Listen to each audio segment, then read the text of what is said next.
Hello and welcome to the latest episode of the DX Mentor, All Things CQ. Thank you for joining us. I'm Bill, AJ8B, the DX Mentor. Our guests are DX gurus that we can all learn from. For this episode, we have Joe, WAGEX, Jose, N4BAA, Mark, WC3W, and Rich, W2VU. Each episode can also be listened to in podcast format. Just search on the DX Mentor in your favorite podcast app. An episode schedule and more information can be found at aj8b.com/the-dx-mentor-podcast. Now, let's join Joe, Jose, Mark, and Rich as we discuss all things CQ. So on the screen, if I can have you introduce yourself, and I'll go in the order that I have. Just give me an overview of how long you've been in ham radio and what do you like about it. We have WC3W, Mark. Well, good afternoon, and again, thank you, Bill, for doing this. This is really special. I've been a ham radio operator this year for 60 years. When I was 14 years old, I guess you can figure out my age. I was dating a young gal in grade school, and her father was an engineer for Caterpillar Tractor Company in Peoria, Illinois, where I was born and raised. And I went downstairs the first time I went over to her house, and I saw his station. And from that point, I said, I got to do this, number one. And number two, I said, I'm going to major in electrical engineering when I get into college. And I never changed my course from that moment. And that's the honest to God truth. So wow. I love it. You know, I've done many things and many hobbies in my life, but the one thing that has always been with me has been ham radio, and I'm very grateful for that. And quite frankly, one of the reasons why I took over the CQDX Marathon program is I really wanted to give back something to the community that has been so wonderful to me for so many years. And I get up every morning and I get excited because I work DX every morning. I've been retired 4 years, and there's not a day that I'm not on the air. So I get to participate. I get to now, relate and help other hams get in. And I got so much to talk about on the marathon program because it is the fastest growing DX program in the world today. We grew 32% year over year in 2022. And my vision is within 2 or 3 years, we'll be 3 to 5 times what we are right now. I honestly believe that. So anyway, I love DXing. I get on some of the local repeaters here. I tried DMR, but DXing is my love. CW is my favorite mode, but I embrace FT8. I embrace sideband. I embrace RTTY. Ham radio is innovation, and I love all modes. Thank you. Wow, great. And just so everyone who's listening, I've saved the marathon to the end. So if we cross over that 3-hour mark, we'll we can edit it back a little bit. But boy, I love your attitude and your passion, and thanks for agreeing to do this. Joe, WAGEX, you've been with us on the first couple ones here, and go ahead.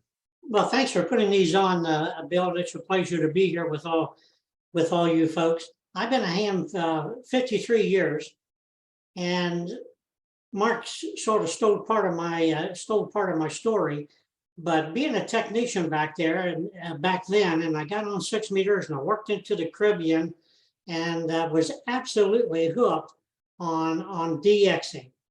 And again, like Mark, I am very active. I'm on the radio just about every day, early in the morning. Jose catches me, or I catch him on there.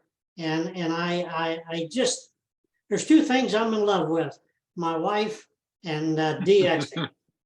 And I'm not sure which one's first or second, but you got both of them. Say it. I thought you were going to say your wife and the Gray Line, because I know you're a big fan of Yes, the Gray Line. So I love the Gray Line. Yes. Okay, Jose, N4BAA, go ahead. Yeah, good afternoon, Bill. Really can't thank you enough for having us together. I was just thrilled. I think I answered you in like 6 seconds when you sent the invite out, and I just really like talking about ham radio and specifically the Worked All Zone program itself. I've been licensed, I might be the spring chicken here, 46 years. I got started when I was 12. I did not have a normal start. I was spoiled from the start, but I was smart if I look back on it. My dad was a doctor and he wasn't in radio, but when I got him into radio, life improved drastically very young. So even as a novice, I did have a quad. Of course, I was barefoot, but I remember W3UR with his old call. Bernie and I have been around about the same amount of time, and in the novice roundup and so forth, and didn't realize this till later on, but the relationships that I built really early on with some fabulous mentors and some fabulous clubs in the beginning, kind of fueled my passion for working DX. And, I still remember QSOs from the first year that I was licensed, and Mark CW is my favorite mode as well. But I think in today's world, specifically with the advent of the digital modes and so forth, you really can't call yourself a true DXer any more than you can call yourself a true hunter unless you hunt. If you're out there for meat, you have to use rifle, shotgun, primitive weapon, bow, whatever it takes to get there, right? So if a country's on and you need it, and on a certain mode, I dare you to say, I'm not going to try that mode if you need that country, right? So like Joe, I can't imagine not DXing. I'm up every morning. I'm not up late every night unless it's something that I need, but I am up with Joe every morning. I'm doing the Worked All Zone thing. I have the radio going, and it's just something that I can always come back to no matter what's going on in life. It's my, my wife let me build this empire here. I call it my love nest, but it's a shack, right? People walk in and say it's anything but this is what we do. And I think we have almost an obligation to be passionate and get others to feel just a fraction of what this group here feels. Wow, that's great. And Rich, W2VU, you're not just our guest, you are the editor of CQ Magazine as well. So I'm curious what your background is, and then how did you get tied into being the editor of CQ? Well, I guess I'm in the same ballpark as everybody else here. I have been a ham for 52 years plus. This is my 53rd year, and got into it in high school as a novice, and then slowly worked my way up through technician and general, advanced, and extra. 6 meters saved my ham radio career because when I was a novice, at that time you had 2 years to upgrade or be kicked out, which is really stupid. But in any event, I went to take my general exam after, I guess it was about a year, and failed the code test, but the examiner, by like 3 letters, examiner said you should take this was at the FCC in those days, of course. The examiner said you should take the theory test and get your technician license, so at least you'll have a permanent license. You won't have to worry about that. And then you can come back in 30 days and take the code test again. So I took it, got the tech, took 5 years to go back for the code test, of course. But at that time, the main activity was on 2 meter AM. I still have my Heathkit tour sitting up here on the shelf, wow. by the way. Nice. And I had basically worked everybody within 50 miles of me on 2 meters AM, and was starting to get a little discouraged. And a friend of mine was a student at RPI, Rensselaer Polytechnic Institute, and invited me to operate the VHF contest in June with them at what is now W2SZ. At that time, it was, I forget the call sign, but I was up on top of Mount Greylock in Western Massachusetts. And I remember going into the 6 meter tent there and listening to them. They wouldn't let me work 6 meters as a newbie. My phone is talking to me for some reason here. It thinks I'm talking to it. Yeah, I had to work 2 meter FM, which is a whole story by itself. But I went into the 6 meter tent, and I was listening to them working people all over the country. And I went, wow, you can do this on VHF. I can do this with a tech license. I am getting on this band as soon as I can. My 2 meter story was fun, but they put me on 2 meter FM, which was brand new mode at that time for, much activity. And we were working the outputs of repeaters. So we were working reverse repeater pairs. So it was all direct QSOs, and just knocking off contact after contact from 3,500 feet up, with very little higher around us, working into New York and Long Island and New Jersey. And we were directly responsible for the ARRL the following year, changing the rules so that you couldn't use repeater frequencies anymore. So, but it was fun while it lasted. I've always been a generalist in ham radio. I like to try a little bit of everything. And right now I'm getting a lot of enjoyment out of building QRP rigs, and more When out do of you building have them than- time? well, on winter weekends, basically. That's about it. And yeah, I have a whole stack of rigs that I've built that I don't have time to use. But I've always tried, like to try a little bit of everything. I was an early adopter of packet radio back in the 80s, and somewhere still here I have a PK64. I never throw anything away, Wow. of course, because I'm a ham. And so I have a lot of fun with that. And in fact, packet radio was how I got involved with CQ to begin with. I had been back in the 80s, I was on the ARRL's Public Relations Committee, and was tasked with leading a group of people to create a ham radio comic book, because there was all sorts of tooth gnashing at that time, as there is now, as there always has been and always will be, about a lack of young people getting into ham radio. It seems like the young people who never got into ham radio back 30 years ago are now the ones complaining that there are no young people coming in now. So we were working on what became the Archie Ham Radio comic book, and the industry representative on this committee was Dick Ross, K2MGA, the publisher of CQ. So we got to know each other through that project, and got to be friendly with each other. And I was really struggling with Packet. I had read all the stuff on how it works and how to set things up.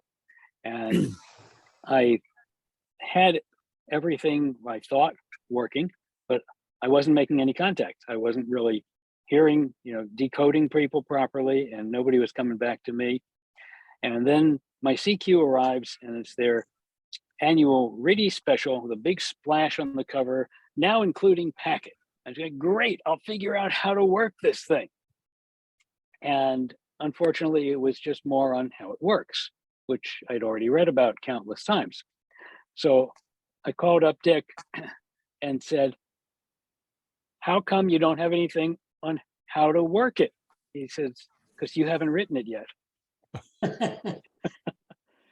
And at the time I was working at CBS News on a variety of short programs. And he said, you haven't written it yet. I said, well, I don't know how. I need somebody to tell me how to do it. He said, good, you find out and tell the rest of us. And that's what I did. It ended up being a 2-part article on Packet Radio, how to work it, not how it works. Really one of the first, if not the first, operating guide for Packet in the ham media. That started my relationship with CQ back in the mid 80s. And then when things at CBS turned a little the wrong way. Dick had said to me, you know, if you ever looking for a change, call me. And so I called him up one day and said, things have changed. He said, good, let's talk. And I started in 1992 at CQ producing videos. In fact, you were talking a little earlier about this program and being a good introduction to DXing for people.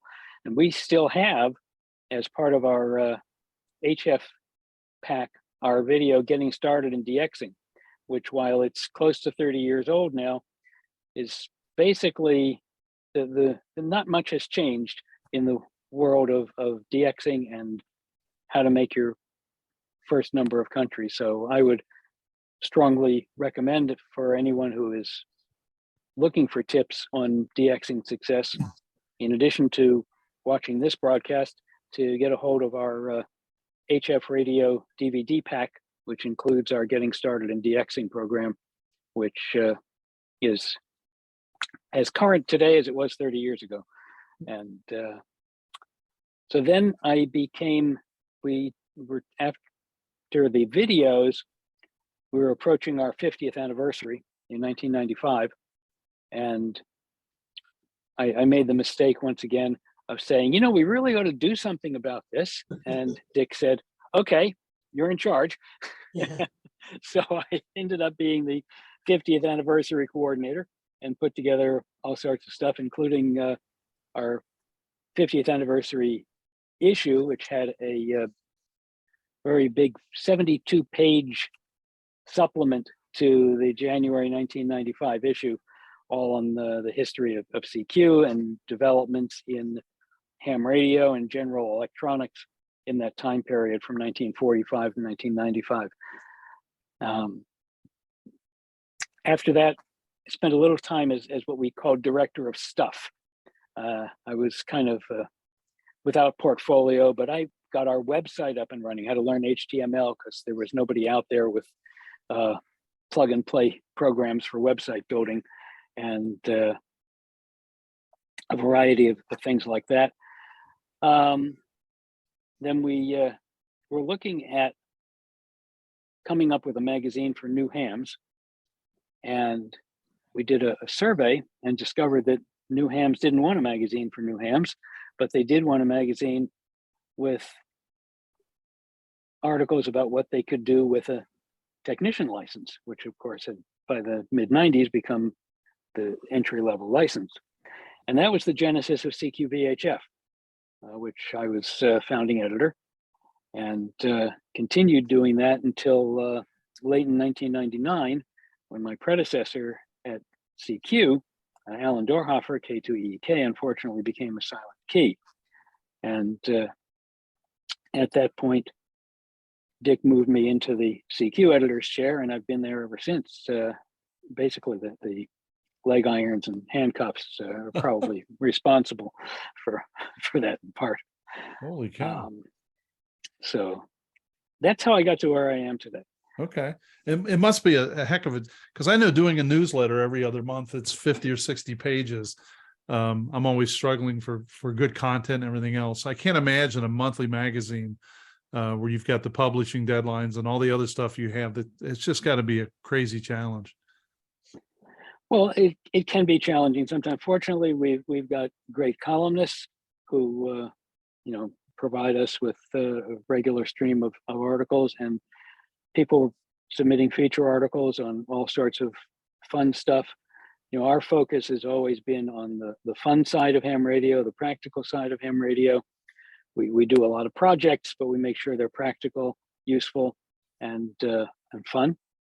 Of course, we've always had a major focus on DXing and contesting, and we still do, but we've broadened our scope, basically covering the whole of hobby radio now.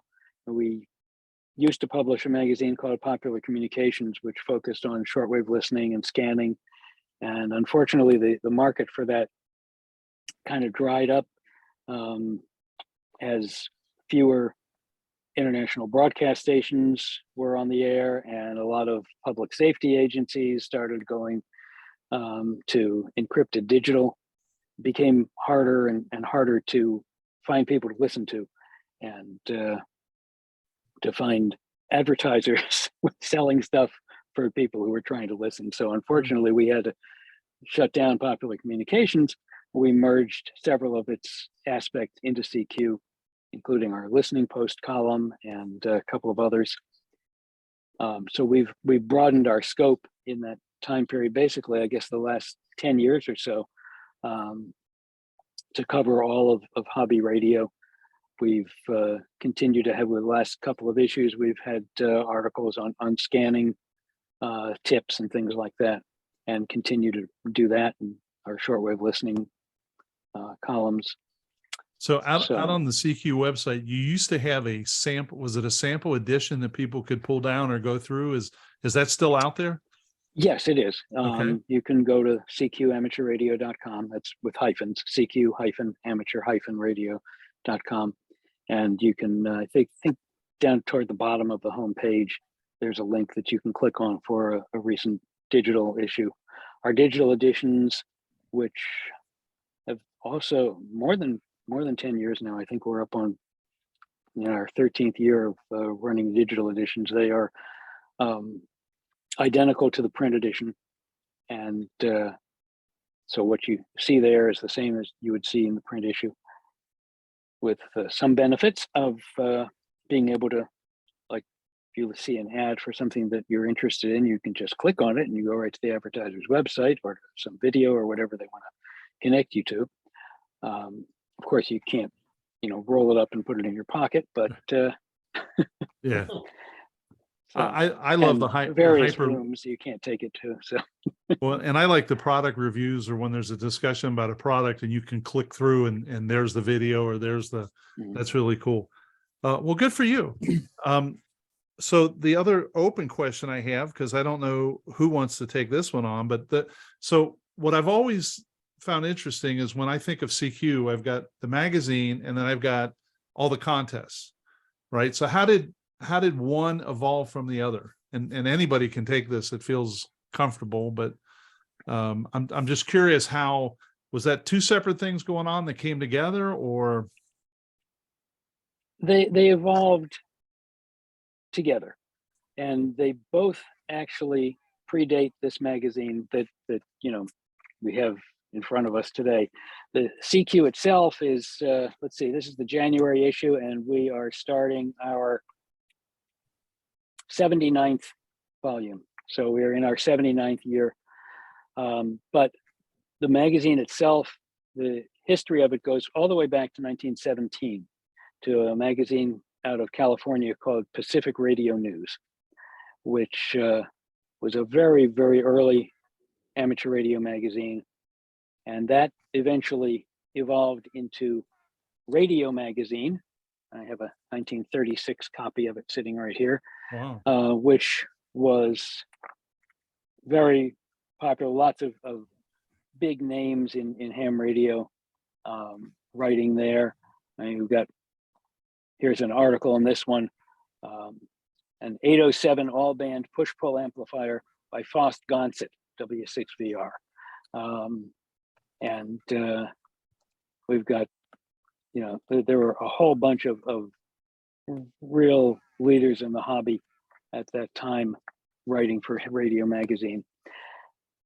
World War II kind of did in Radio Magazine as an entity, and it was sold to the original publishers of CQ, who split it into two magazines. One remained named Radio for a while, with a focus on the broadcast industry, and that actually eventually evolved into Audio Magazine, which was with us well into the 1990s and beyond. And that's was a focus on audio, of course. And then they separated out the ham radio portion of it and launched CQ in 1945. So the contests and awards really started back in the days of Radio Magazine. Worked All Zones, which is the second oldest active award in amateur radio after Worked All Continents, was first developed by Radio Magazine back in the 1930s, and has stuck with us through the transition to CQ back in the 1940s, and has grown, and is one of the preeminent operating awards in the hobby today, if not the most challenging one that there is. Our contests started around the same time. The original DX Marathon was run in 1947 or 48, and it was very successful. And it was so successful, in fact, that it was renamed the CQ Worldwide DX Contest after 1 or 2 years of operation, and focused on individual weekends for each mode. Phone and CW at the time. Phone was AM, of course, at that point. And the marathon had a rebirth in 2005, which Mark can talk about a little bit later. But our award programs grew up around that. Our own CQDX award, which is another one of the best kept secrets in ham radio. The USA Counties Award, which is another very, very challenging award, and WPX. We also have the CQDX Field Award, which is unique among HF awards in that it uses grid fields. And so these have all grown up with the magazine, and same with the contests. They've developed into, as the magazine has grown, the contests have grown with it. The WPX contest started out as the single sideband contest, but helped promote single sideband operation back in the 1960s. And that was an early effort to do that, and it expanded to now include CW and RIDI versions. And our VHF contest has been around in various incarnations for quite a while now, and I think we've got a formula that works very well at this point. So the long answer to your short question is yes, they co-evolved. Okay. There's got to be a ton of people involved in this, right? All the contests and all the log checking, and then the magazine and the publication, and I huge organization, I would think. Well, yes and no. We have a fantastic core of volunteers who help make a lot of these things happen. Jose and Mark, for example, are basically volunteers. And they have people who work with them all on a volunteer basis. The CQ Worldwide DX Contest Committee is a most amazing group of people that I've ever been involved with. Just incredible intellect and abilities to do all sorts of things, and they have created this robotic log checking system, which is absolutely amazing. But that does the basic log checking. When there are any questions about anything else, you have the human element brought in, and the various people on the committee who have been assigned different tasks will go after making sure that getting questions answered, and then making sure that people were not operating the way they shouldn't be, or were where they said they would be, and stuff like that. And we've got a lot of technology to help us with that. But the core organization of producing the magazine is actually a fairly small full-time staff. But again, we have lots of great columnists, and between the columnists and our award managers and contest directors and their committees, it is a large group of people, but the core staff is actually pretty small. And our offices are all in our homes right now. We are virtual completely. during the pandemic, we shut down our actual office and moved everybody to home offices, and it works. Well, good.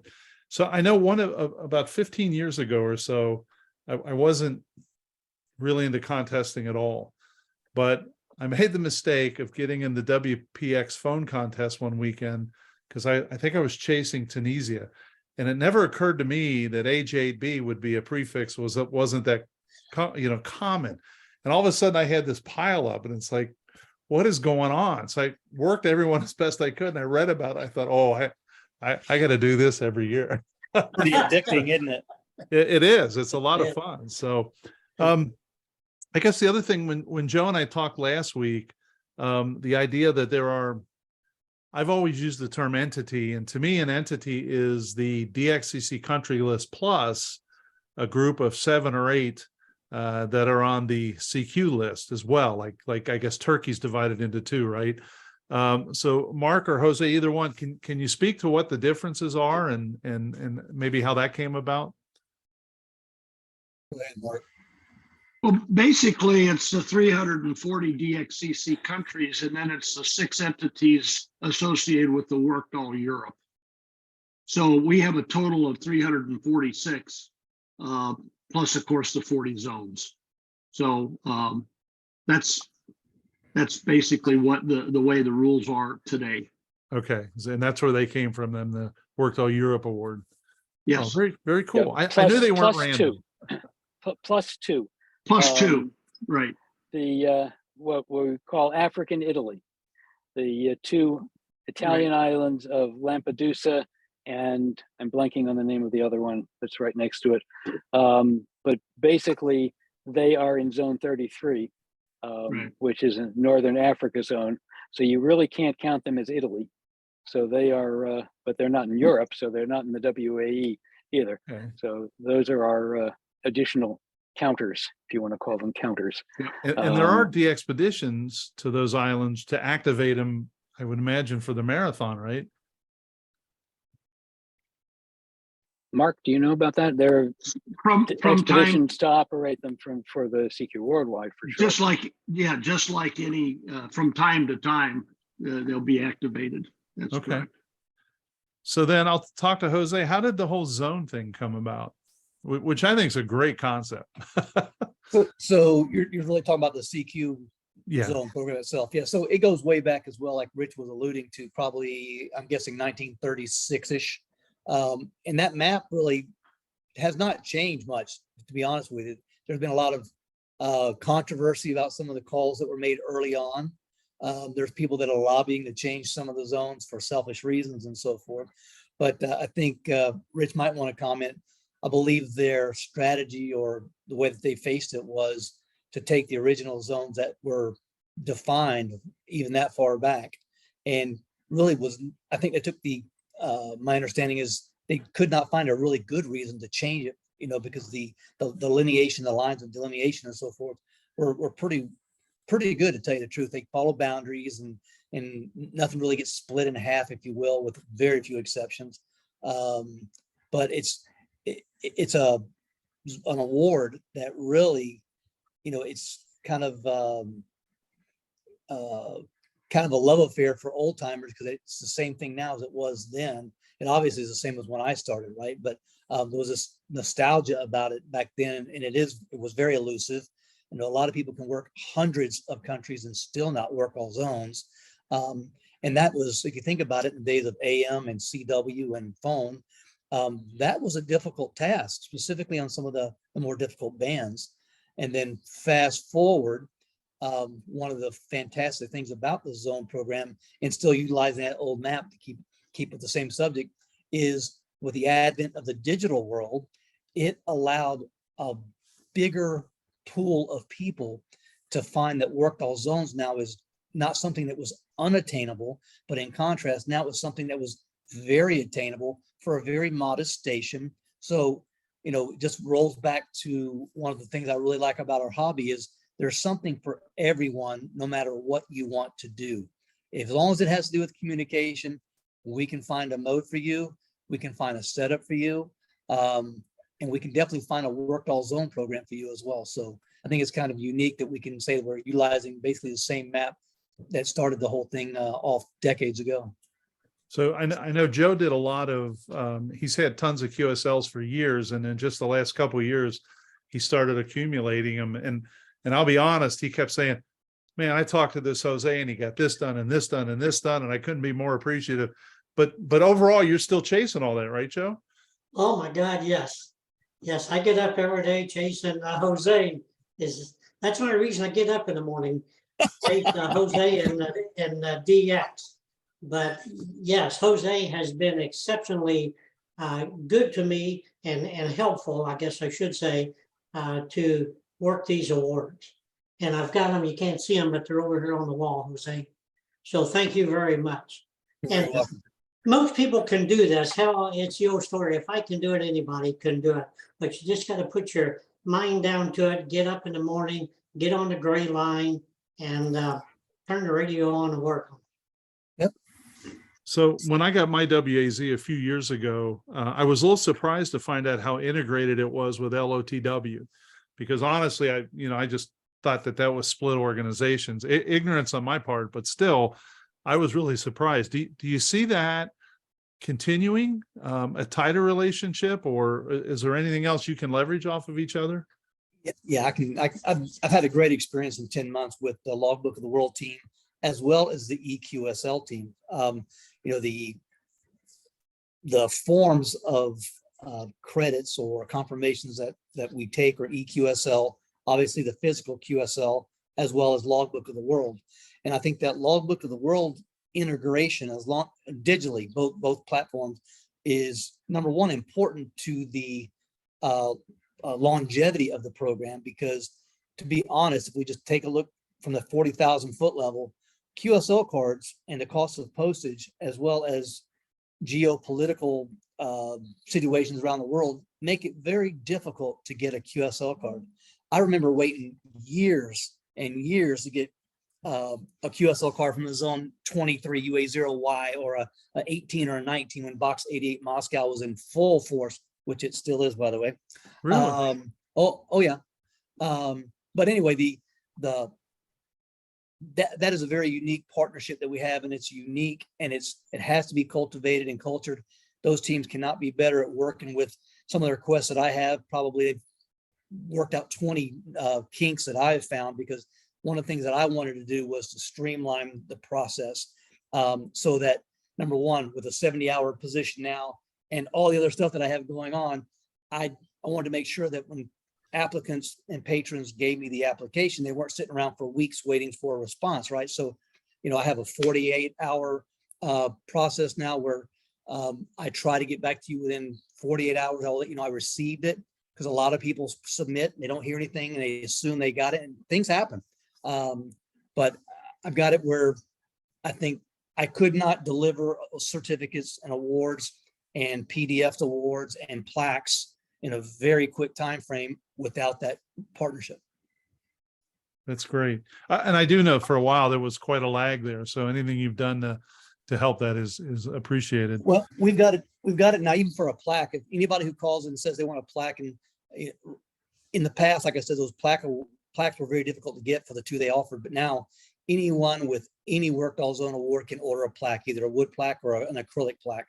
And from the time they order it to it's in their hands in the United States in less than 5 days, and anywhere in the world in 21 days, including Russia. Holy cow. Good for you. So Mark, how do you see, the one thing I'm curious about, and I've read A Year of DX by Bob Locker. Actually, he allowed me to reprint part of the book for our Swadexa newsletter and stuff. And the more I got into it, I can't imagine the work that you have on CQ Marathon, but a lot of it is automated, et cetera. But why don't you take a second and just say, here's what the marathon is. And like I said, I'm very active, but I just kind of stumbled upon it, I don't know, 2011 or 2012. I don't know what I thought it was, but once I got into it, I dog the heck out of that every week that I can. So that's addicting too. Yeah, it is. Can I quote you on that and put it in my slide presentation? Absolutely. Well, just throttle me down. I'll try to keep it short and address your question. By the way, I read Bob's book too, and I talk to Bob almost every week. He is an amazing knowledge. As Rich said in 2005, he reconstituted the DX Marathon program and convinced the people within CQ is worthwhile giving it another shot. And Bob is a very smart man. And the reason I say he's real smart is he, I think, anticipated what kind of work it would take to administer the program. So he recruited young John Sweeney, K9EL, to do the work. And here we are 17 years later. And I can't tell you how I uphold that guy up on a pedestal as a brilliant, committed to the hobby, and the work that he did, I have now being done by 5 other people, including myself. It was a Herculean effort for him. But anyway, getting to your program, the DX Marathon program, one of the things that I talk about in my presentation is there's a place for all hams in many different places. Like, I used to be a big contester. I still like contesting, but I also sort of kind of like to have a life too, you know. And what I say about the DX Marathon, my wife of 48 years may have a different opinion, but I like to look at the DX Marathon program. It is a marathon. It creates an incentive for those who love DX to get out and work DX, but you can take the whole year to work stations. If you take 2 weeks off and on a vacation, fine, come back and get back on your radios and work DX. But here's the real key why I think, in my mind, this is going to explode, okay? If you look at the demographic profile of contesters, you know, to really be a real serious contester, you've got to have a pretty high horsepower station. You've got to takes a lot of financial resources to build a mega station. I have one, and I know how much it costs, you know.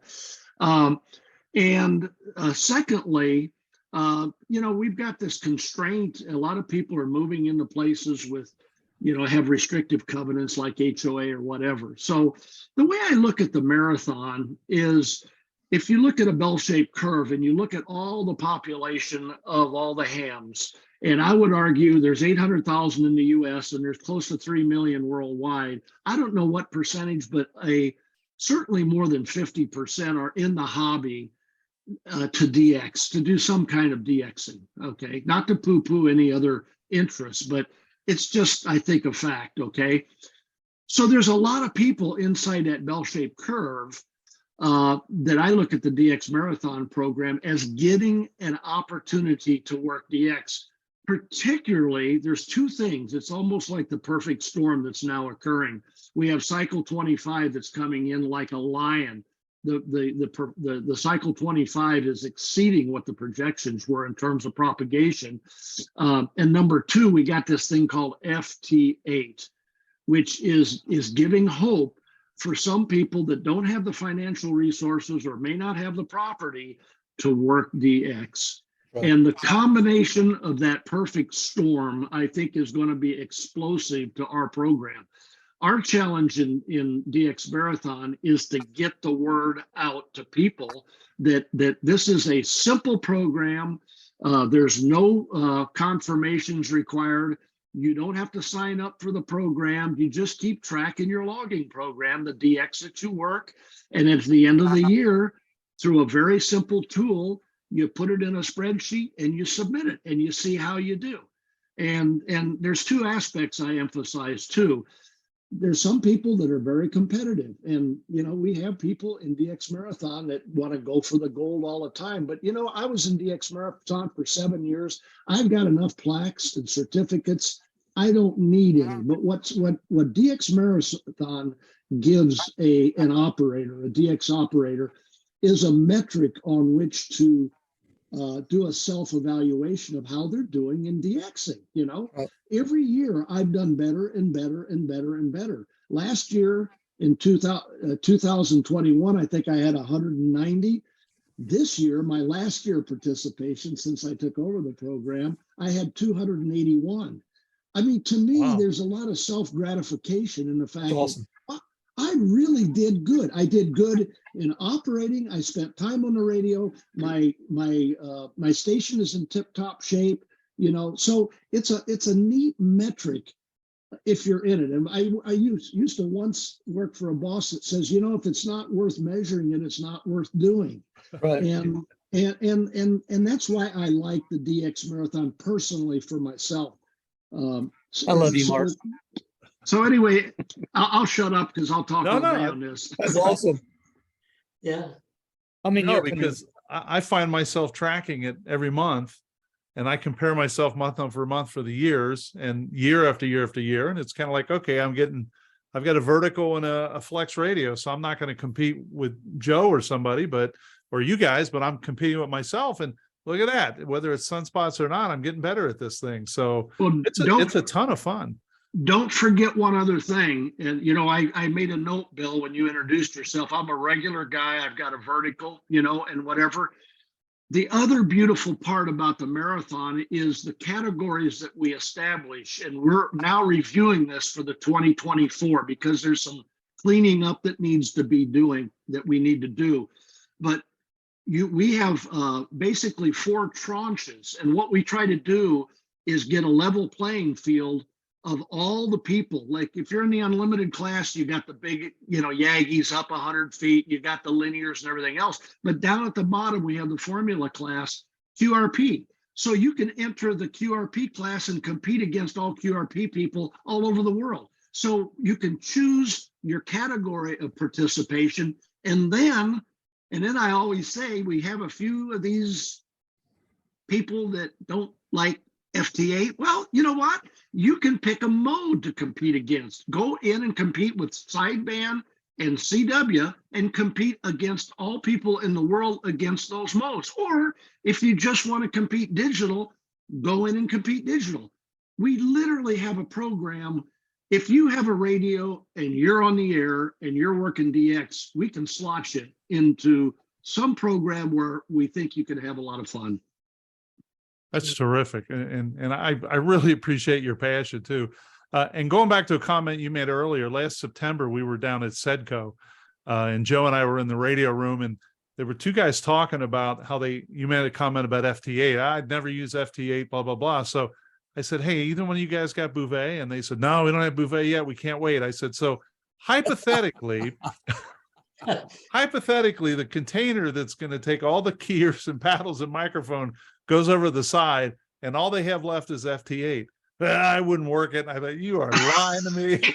That's exactly right. Well, let me give you. I gotta mention this because some of you, if you read Bernie's letter and a few other letters, this organization that was started a couple years ago, and I won't name it, but it has something to do with. I won't name it. They were really anti-FT8, and they created and I sent Rich the article. He knew about it already. They created a marathon clone. They basically stole CQ's ideas, and anyway, they just went out of business because they found so many of their members were actually working FT8 when they should have only been operating sideband and CW. It's defunct. It went away. Yeah. So, I just say, guys, when we went from AM to sideband, way back when, I mean, there was bitching and bitching and bitching about that, Ham radio is innovation. It's not going to stop at FT8. There will be other innovations that come. It's just another tranche in the way that we as ham radio operators innovate and create new ways to communicate. So get over it. That's another tool. It's another tool. Way to go, Mark.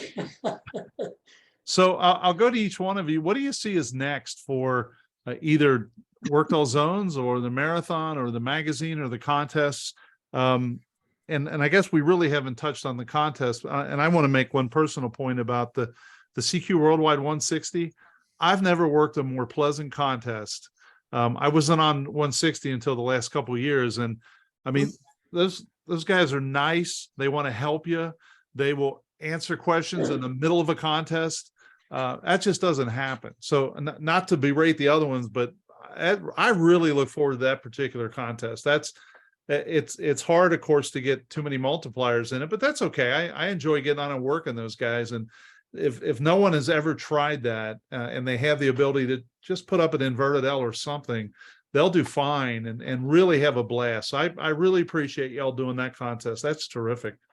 I guess the one other question I had, I'm looking over my general list here, the CQ Worldwide CW.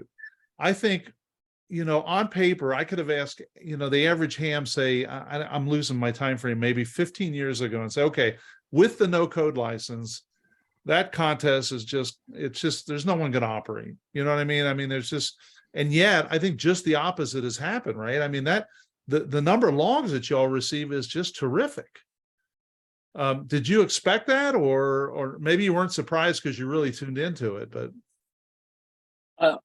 I'm not surprised, because if you go back in my editorials in the same time frame, I was predicting that the elimination of the code requirement on the license exam would not lead to the death of Morse code, but to a rebirth of Morse code, because the code test was keeping a lot of people out of ham radio, or off of HF, because they found it to be an obstacle.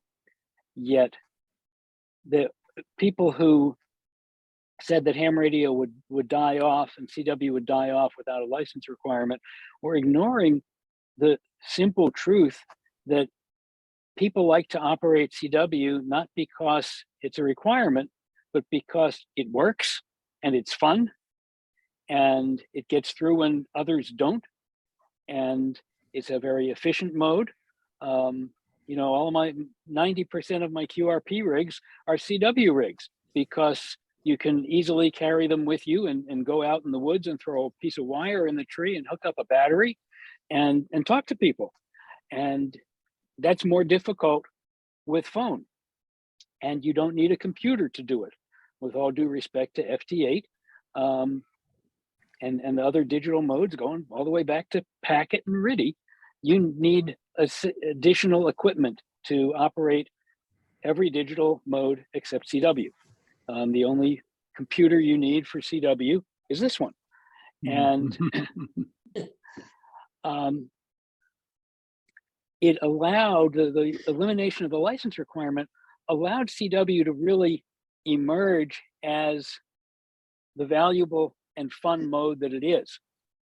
And what you're seeing today, and I just see it constantly among newer hams. They've gotten their license, they've got on HF, they've discovered DXing, and they've also discovered that a lot of good DX is only found on CW. So their new goal is to learn code and learn to be good at it. We've got an article coming up in probably the March issue on ICR, which is something that was new to me, but I probably need to dig into it a little more. Instant character recognition is what ICR stands for. And it's a method of learning to copy in your head, to copy whole words rather than individual characters. And around a long time by the high-speed operators from the old Merchant Marines and Navy guys. Yeah. Yep. I remember back when I was first a ham, one of my friends had mastered this. Not only that, the ability to carry on a CW conversation on the radio while talking to me about something completely different. I've always envied that ability, never had. Yes. But CW is a wonderful mode by itself, and people are finally able to recognize that it's not an obstacle anymore, it's an opportunity, it's a challenge. And that, I think, is a key thing. It's all psychological, of course, but you have taken what wasn't perceived as an obstacle to growing ham radio, and turned it into a challenge. And a Right. lot of people are meeting that challenge, finding that they want to do it. They're doing it at their own pace. Nobody's forcing them to learn in order to have their license, to have these privileges. Nobody's forcing you to learn it in 2 years or get kicked out of the hobby. Mhm. Mhm. People are learning it because they want to, because it has benefits for them. And then they're getting into CW contesting as well. So no, I'm not surprised. I'm very pleased that I was right. Yeah. No. But If you I'm hold your not breath, you can surprised hear to the see. angels singing. To Rich's point, we've got a half a dozen people in our small club down here in South Florida that are learning CW just because they want to. Yeah. So I was an instructor in CW ops for six sessions. And the waiting list kept growing and growing as opposed to getting worked down. And it finally dawned on me. I used to have this, what I call the asparagus theory of programming, and none of that matters except when I used to tell my son, you're not getting up from the table until you eat asparagus. Now it became a matter of wills, right? But if I just said, here's part of your dinner, as soon as you're done, we're going outside, that asparagus was gone. So I think this is a little bit like that. It's kind of like, It is. I'll learn this like anything else. And if this is a path I want to go, then I'll do that. So I'm happy that contest is that's a lot of fun as well. And just continues on. So Bill, I've got a question for Rich. Have we had a big increase in subscriptions in recent years, Rich? I would say that they're holding steady. One of the challenges that we have is growing our readership. The current group of readers that we have are extremely loyal and extremely wonderful. But part of the landscape of publishing today is shifting and kind of like quicksand under your feet, because the rules keep changing. But more of the focus has to be on growing your subscriber base, and it's a challenge that we face and that we're working on trying to find new and better ways to approach. You in publishing in general today, in magazine publishing, there is less reliance on advertising revenue to pay your bills and more on subscriber revenue. Simple economic facts, with the explosion of internet programming and podcasts and things like that, the people who will be your advertisers, not just in ham radio, but everywhere, have the same budget that they now have to split 15 ways instead of 5 ways or 3 ways. So where you used to be, we had 3 magazines, well, that's where the advertisers would divide their ad budget in 3. Now they've got 15. So where you might get, you might have had X number of pages per year from a certain advertiser, guaranteed pretty much. Now that advertiser has to spend money in other places to reach additional audiences, and they have less that they can devote to any one of the earlier ones.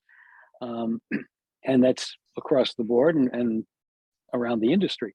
So magazines in general are becoming more reliant on revenue from subscribers to cover their costs.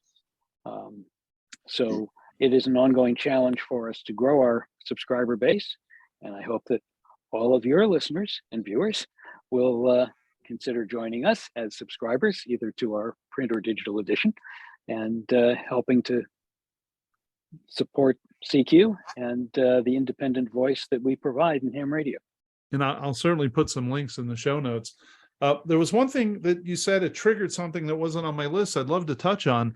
For the last couple of years, the Southwest Ohio DX Group sponsors the DX Dinner in conjunction with Hamvention. And we have been honored to be the platform where CQ announces the DX Hall of Fame inductees. And I see Joe shaking his head. I mean, we enjoy the heck out of that. It's quite an honor for us. Can you tell me just a little bit about that program? The DX Hall of Fame, I believe, I'm trying to remember which one came first, the DX Hall of Fame or the Contest Hall of Fame. But they both, in their specific areas, honor those people who have gone above and beyond the norm and give back in a great way to the sport of DXing or the sport of contesting. It's not just the people who have the most countries worked on the most bands for DX. It's not just the people who have won the most contest plaques. It's people who have really made contributions to those sub areas of our hobby, to DXing and to contesting. We honor them every year. I think the DX Hall of Fame may have come first. I think it started in 1967, if I remember correctly, somewhere in that neighborhood. And the Contest Hall of Fame a couple of years later. It really recognizes the cream of the crop in those areas of the hobby. And we also have the CQ Amateur Radio Hall of Fame, which is a newcomer in comparison to the others. I think it started in 2000, and that recognizes two groups of people. One is people who have made significant contributions to amateur radio, whether or not they themselves are licensed hams. And the other is hams who have made significant contributions to society, even if it has nothing to do with amateur radio.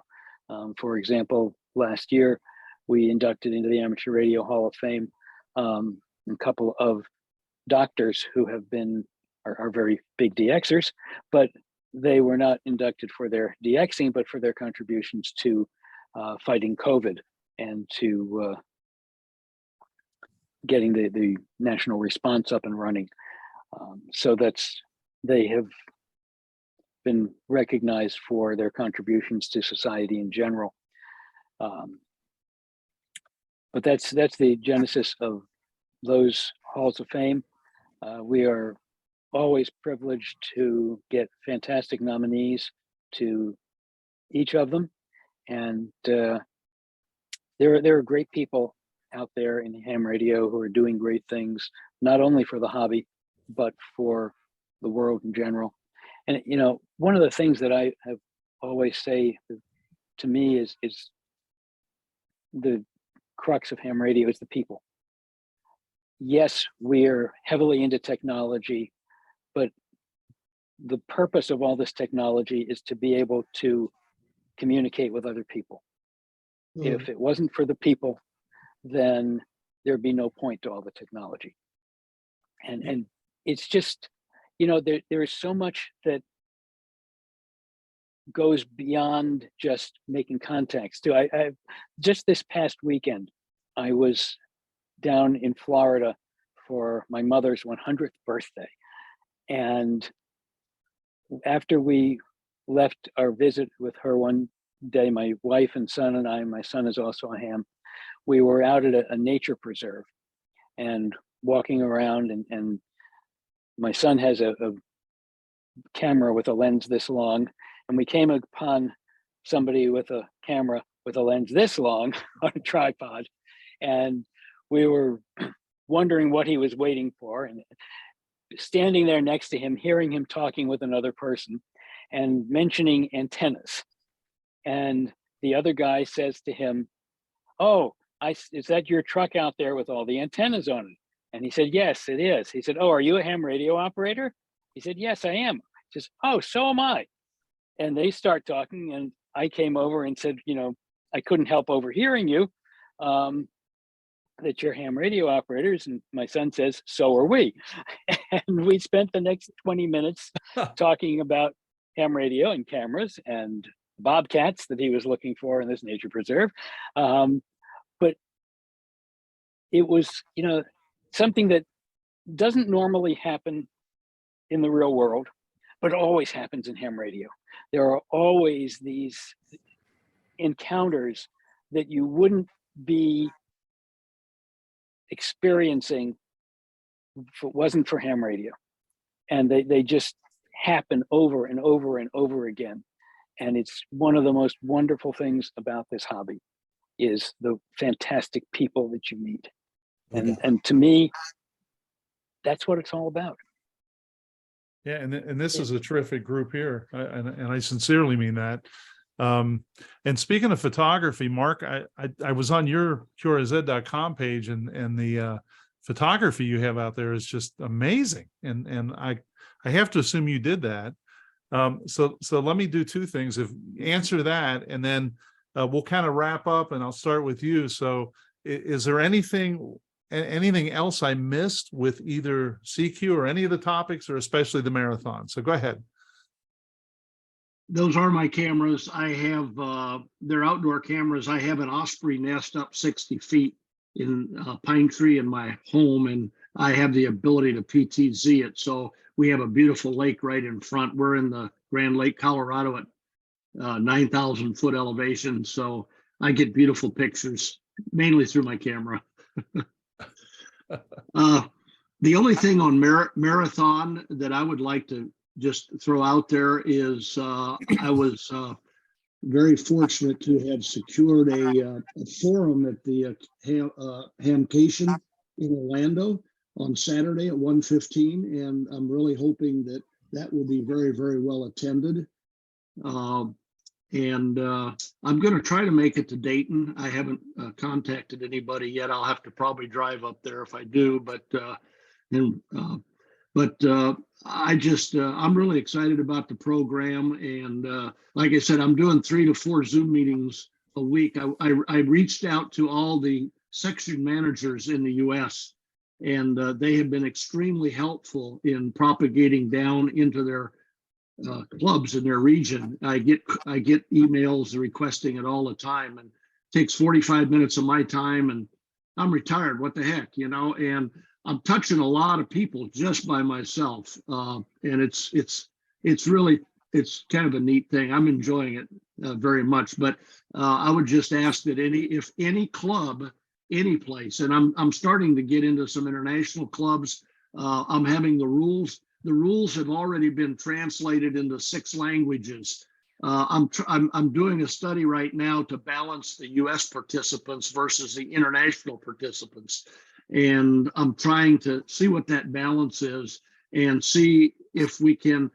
There's some zones that have very few, if any, participants, and I'm trying to take a look at that and see how we can pump up activities. I know there's hams in those zones, but the word is the challenge I have is to spread the word out, to get the word out to people, because once they hear about it, they say, I'm in. And there's no reason why you wouldn't want to be in. It's such a simple program. And that's why I start off my presentation. If you don't remember anything else, what I say on my presentation, this is a simple program. And it takes very little effort to participate. And once you do it, I guarantee you're going to have fun. Yeah, and the thing I really like about it is what you said earlier. Like if you just found out about it in September, between the CQ Worldwide contests and 90 or 100 days of operating, you can do well in it. I mean, as well as somebody who started in January. Absolutely.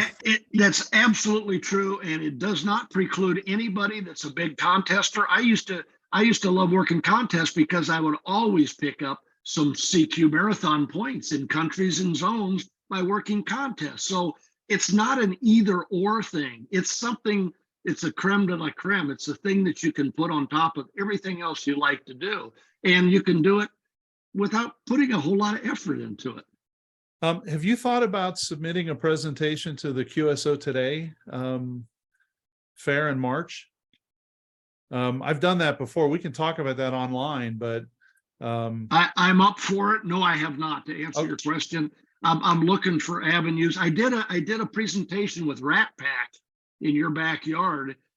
They were very nice people, and I do have a YouTube presentation up on their site. If you go to Rat Pack and do a search on DX Marathon, they did a very nice job. Okay, is that K8ZT? Yeah. Yeah. Okay. All Yeah. right. Tony? Yeah. So if you're interested, I can get you the details on that. And Please do. Please Okay. do. I'll Yeah. do that. Joe, what do you think? You heard enough, or was there some other things you needed to learn?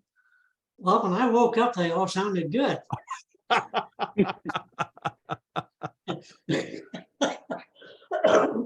Excuse me. No, it's been very educational. It was nice to meet you, Mark, for the first time, and we'll have to continue this Ditto. relationship. And my sort of neighbor just an hour away, Jose, I've talked to him on the phone and emails, and he is a very, very willing guy to help you get certificates and awards. And of course, it's always nice to see you again, Rich, and be looking forward to your door prize this year, although I'm not the chairman. And Bill, thanks for your effort as always, buddy. Well, Joe's my kick in the pants. Every time somebody has an idea, I'll bet Bill would take this on. So I appreciate that. So Jose, anything we wanted to talk more about, anything in general or the WAZ? Well, I will first start off by saying, I'll echo what Mark kind of said. So, right, wrong, or indifferent, people's experiences with either the marathon, CQ, worked all zone, WPX, whatever it might be, it is what it is. And a lot of people don't give either any program another handshake when they've had a bad experience, right? So what I'd say is my challenge is with as many changes that we've made with the Worked All Zone program, it is way more user friendly. It is way more, it's easier to get for a lot of people.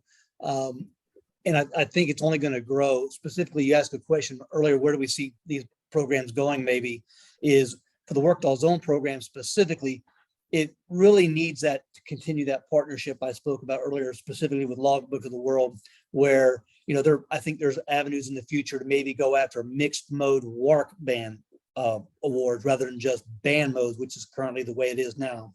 There's probably a big palette for 10 band Worked All Zone. There's a lot of things that we can dabble in the future. So it gives it legs so it doesn't get stale. There's always going to be something fresh with it. I'm one of these, I'm still chasing zones.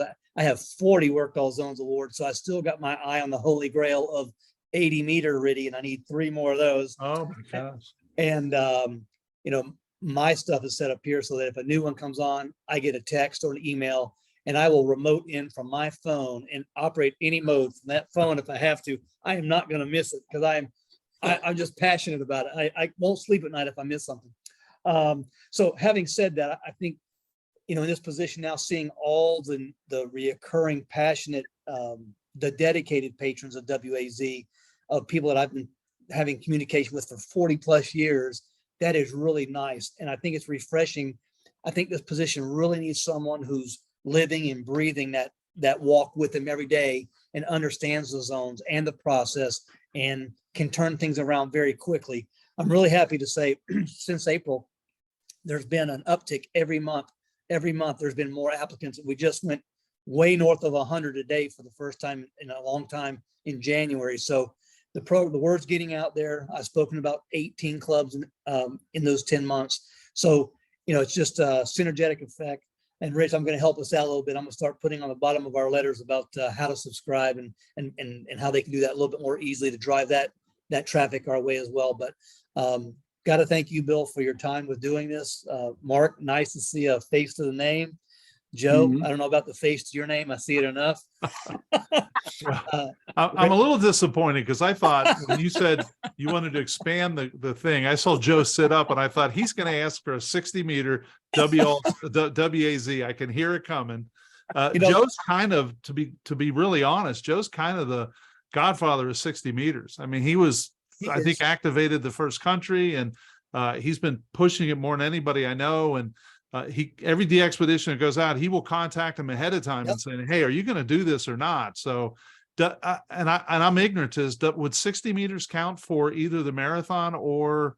Yes, we have a plaque for 60 meters, and I just got 2 more. The sponsorship is roughly $100, and I gave like 3 club presentations, and I secured three sponsors. Getting the sponsors are really easy. So I've upgraded the 6 meter and the 160 to plaques instead of certificates. So we Good have for you. plaques for 60, 160, and 60. Absolutely. There you go, Joe.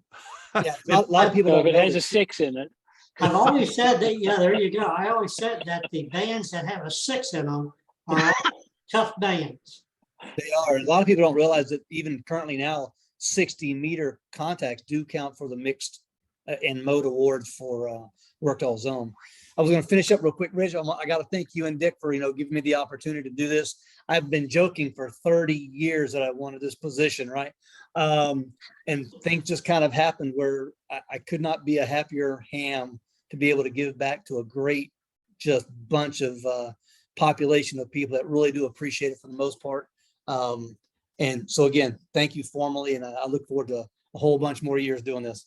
Great. So, and do you also have a presentation you do to clubs? Is that what I heard? That's true. Yeah. Okay, because I am the guy who sets up the SWDEXA monthly presentation. So I'll put both of you on the list. Yes. I'll Joe will contact tell you your I head- hate talking in front of people, but sign me up. Well, I'm also I'm the editor of the Twin Cities DX newsletter, and they're always looking for programs. So Heck, that's all right then. so let me see If if they I ask can me to hook. speak for 45 minutes, it's only 3 hours later they got to pull me off. Yeah. 45 minutes is all I need, Bill. And I appreciate any Zoom meetings you can set up. I won't turn them down. Yeah, that and they've worked out pretty well for our club, the Zoom meetings. So Mhm. Rich, I think you're at the top here. If you want to tell me what I missed or what you'd like to emphasize, and if you're all okay with it, I'm going to put your calls out on the information page, and they can track you down. And I encourage everybody we talk to check out CQ. And I've always enjoyed it, but I've learned so much today because there was so much I didn't know. So, Rich, what do you think? I just want to touch a little more on our contests because you brought them up, but we've kind of gone around them.